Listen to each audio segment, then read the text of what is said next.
are created, let's compile each and every class and see if all are correct or if we face any other issues. Let's compile the first class that we created, block.js. Okay, and we have an error here. This dot index comma this dot previous hash plus. Okay, let's go to our first class that we created, block.js. And in this calculate hash function, yep. So, all right, so we made a mistake here. We were supposed to add all the parameters, but and obviously for adding there's a plus operator, but instead we accidentally used the comma. So let's change it with the plus operator. And I think this should do the job. Let's compile it again. Okay, no error. Excellent. Let's go to blockchain.js and let's compile it and see. No error. Fantastic. Similarly, let's compile the final class, app.js class. Perfect. So, as you can see, uh, here we are getting all the details of the three blocks that we have created. There's this index, sorry about that. There's an index of all the blocks. There's the previous hash. Obviously, for the first block, the previous hash would be 0. The timestamp, the exact time, it contains the exact time of when the block was created, and the data, the very first block, then sender, Adam, receiver, everything. And now comes the most important part, the hash. All right, this this can be considered as a signature in our case of a blockchain. So the hash of all the blocks, as you can see for yourself, are different. All right, so the hash of the first block is this. So remember, I said earlier that we are using SHA-256 encryption.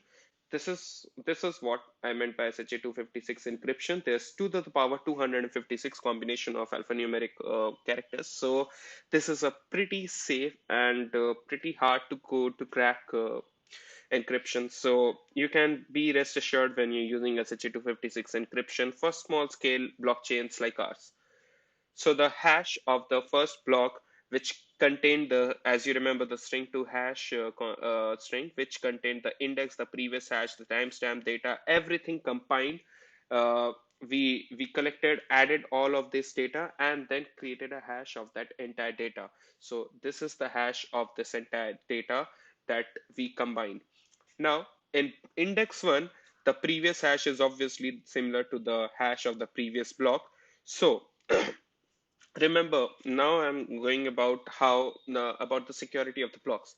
So in second block, the block with index 1, the previous, we take the index number, which is 1, the previous hash, which is actually the hash of the previous block, which have all this data combined.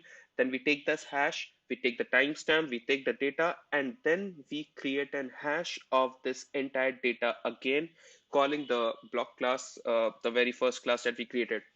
Now, this, so we take the hash of the previous hash and then we create a hash of this particular hash, and this system continues. So like in the third block, we have the index, we have the previous hash here, we have the timestamp, we have the data, and then we combine all of it together and we create a hash of that. So you can imagine how secure this entire blockchain is right here, and how difficult it is for someone to crack or modify data. And even if they like for somehow use a lot of computational work and you know crack the data, or change any transaction in a blockchain, the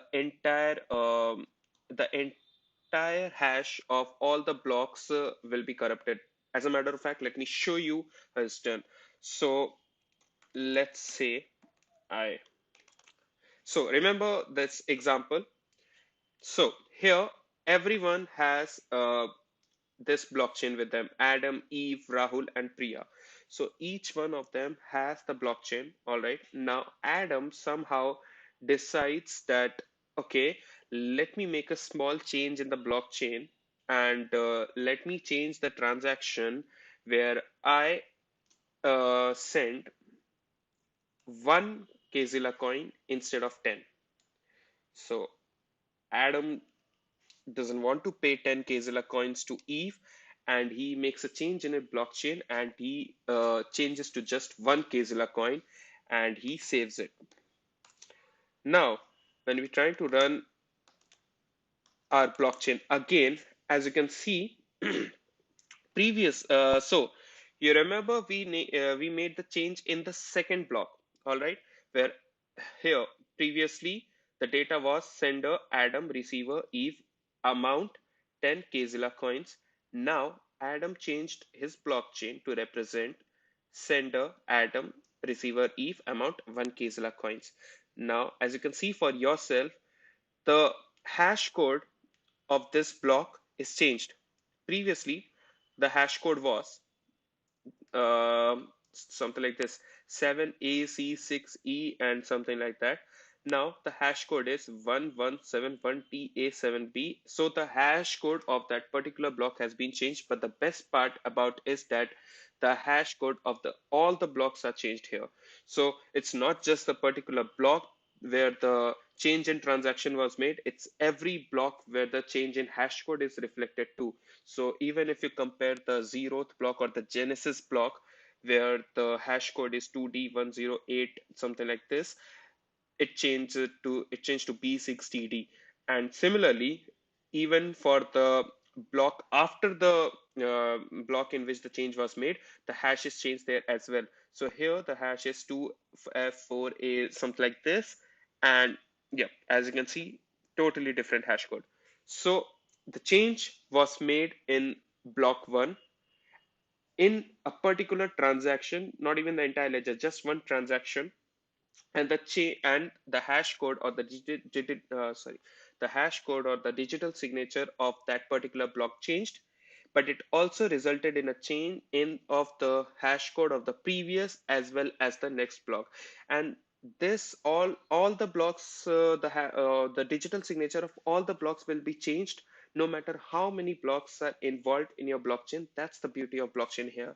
So that's how blockchain maintains in security. And if Adam has the blockchain which has the signature of all the blocks different, then obviously Eve, Rahul, and Priya will say that no, your blockchain is invalid. You tried to make some change, and all the signature of every block of your blockchain does not match with the blockchain that we have. So in that way, everyone gets skeptical about it. That all right, Adam has done some mischief, and we cannot accept his blockchain, and he needs to like throw away that blockchain again and then get the original copy of it. So that's how the decentralization works. That's how everyone has this blockchain and everyone can see what the blockchain contains. And even if someone tries to make any change in the transaction, it reflects to the entire blockchain, and the person that has the particular copy of the blockchain results in corruption of that particular blockchain. So whenever a new transaction is added, it must be with consent to everyone who owns a copy of the blockchain. That's the beauty of decentralization. It's not just one particular body that's looking over your transaction. So in this case, if there was a guy, let's say Ishan, so if they all thought, all right, we'll give this ledger to Ishan, and basically he'll be the one who'll be in charge of the transaction, and like he'll be a referee of who gives what amount to who. And Adam can somehow Adam is a friend of Ishan, and Ishan now says, "All right, I'll make the changes in the transaction." And Ishan says that no, instead of 10 Kzilla coins, Adam only owes 1 Kzilla coin to Eve, and no one can raise any objection to it because the central ruling body is Ishan. But using blockchain, all of this mischief is not possible. So even if Adam makes any changes, everyone else will know about it and everyone else can raise objections about it. So this is how blockchain. Now, blockchain is, you've heard blockchain in many controversies, and people say that blockchain is bad for the society. We shouldn't adopt to blockchain, but they actually refer to the concept of cryptocurrency because blockchain was introduced along with cryptocurrency as a solution to the centralized banking system. Uh, they brought forward the decentralization mechanism, but that's the cryptocurrency part which has been defamed by people because that's been used in illicit activities and everything. We are talking about blockchain. Blockchain can be used anywhere. Blockchain can even be used in government sectors or even be used within a bank where everyone has all the info, where the blocks have contains all the information about the employees, and instead of making a distributed ledger like we have in the concept of Bitcoin and any other cryptocurrencies like Ripple or Ethereum. Here, the bank can be the ruling party who keeps a track of the blockchain that contains all the information about the activities of the employees. And the employees cannot make any changes. Obviously, you see what happens when a changes is made in the blockchain. So blockchain isn't just limited to Bitcoin. Blockchain can be used anywhere, and in fact, people and the government authorities encourage blockchain to be used everywhere. Blockchain is starting to be used by many banks and many private as well as government sectors. And once you get your hand into blockchain and once you like dive deep into it, understand blockchain more, become a blockchain developer. Blockchain developers have a very pretty healthy salary.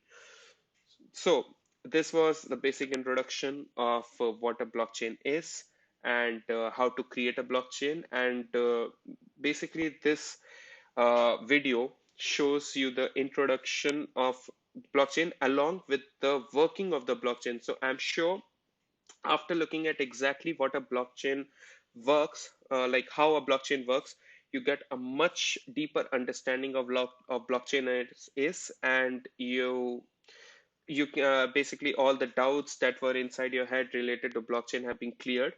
We also have many awesome videos in our YouTube channel. They are uh, they are videos on JavaScript itself, on how to create websites, along with Git command related websites hosted by Sriram, Ishan, Shrey, and other technical members of our club. I encourage you to check all those other videos out and like, share, and subscribe to our YouTube channel. Till next time, we'll see you again and come back to you with any other technical topic that we have. And if you have any other technical topic that you want us to cover it and you want us to make some awesome videos or some awesome projects in it, then please do let us know in the comments below, and we'll definitely be getting back to you with those particular topics. So until